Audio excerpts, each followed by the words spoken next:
America के राष्ट्रपति Donald Trump ने रूस से तेल खरीदने के लिए भारत पर कुल 50% का टैरिफ लगाया है। मॉस्को पहुंचे भारतीय विदेश मंत्री एस जयशंकर ने इसको लेकर ट्रंप को जमकर सुनाया। उन्होंने कहा कि अगर भारत पर प्रतिबंधों और टैरिफ की दलीलें दी जाती हैं तो वो दलीलें चीन पर लागू क्यों नहीं होती हैं। बता दें कि चीन रूसी तेल का सबसे बड़ा आयातक देश है, जबकि भारत दूसरे नंबर पर है।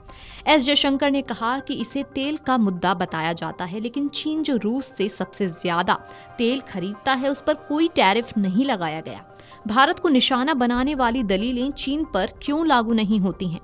उन्होंने यूरोप और अमेरिका पर भी निशाना साधते हुए कहा कि अगर आपको रूस से तेल या उसके प्रोडक्ट्स खरीदने में दिक्कत है तो मत खरीदिए, लेकिन यूरोप खरीदता है और अमेरिका खरीदता है। अगर पसंद नहीं है तो हमसे मत खरीदिए। अमेरिकी राष्ट्रपति डोनाल्ड ट्रंप के भारत पाकिस्तान संघर्ष विराम कराए जाने के दावे पर विदेश मंत्री एस जयशंकर ने कहा कि भारत ने कभी किसी की मध्यस्थता स्वीकार नहीं की। उन्होंने स्पष्ट किया कि पाकिस्तान संग बातचीत, व्यापार, किसानों के हित और रणनीतिक स्वायत्तता पर सरकार की रेड लाइंस सदैव कायम रहेंगी। एक कार्यक्रम में बोलते हुए एस जयशंकर ने कहा कि भारत पाकिस्तान संघर्ष के मुद्दे पर हमने 1970 से लेकर अब तक पिछले 50 वर्षों में किसी की भी मध्यस्थता स्वीकार नहीं की है। उन्होंने जोड़ा कि भारत में हमेशा से राष्ट्रीय सहमति रही है और हम पाकिस्तान के साथ अपने संबंधों में मध्यस्थता स्वीकार नहीं करते और ये नीति निरंतरता के साथ बनी रहेगी। डोनाल्ड ट्रंप को लेकर विदेश मंत्री ने कहा कि हमने कभी ऐसा कोई अमेरिकी राष्ट्रपति नहीं देखा जिसने विदेश नीति को ट्रंप की तरह सार्वजनिक रूप से संचालित किया हो। उन्होंने कहा कि ये बदलाव केवल भारत तक सीमित नहीं है, बल्कि राष्ट्रपति ट्रंप का दुनिया के साथ व्यवहार करने का तरीका और यहाँ तक कि अपने देश के साथ व्यवहार करने का तरीका भी पारंपरिक रूढ़िवादी तरीके से बहुत बड़ा उतार चढ़ाव है।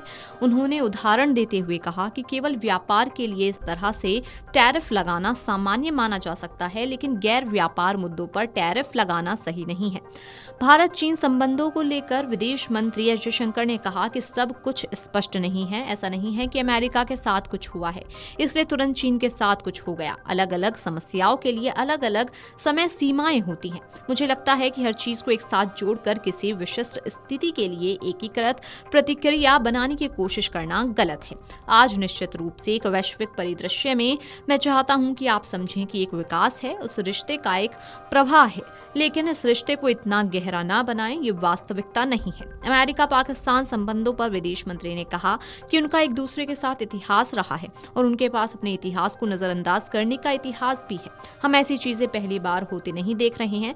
खास बात यह है कि कई बार अमेरिकी सेना ने इसके प्रमाण दिए हैं।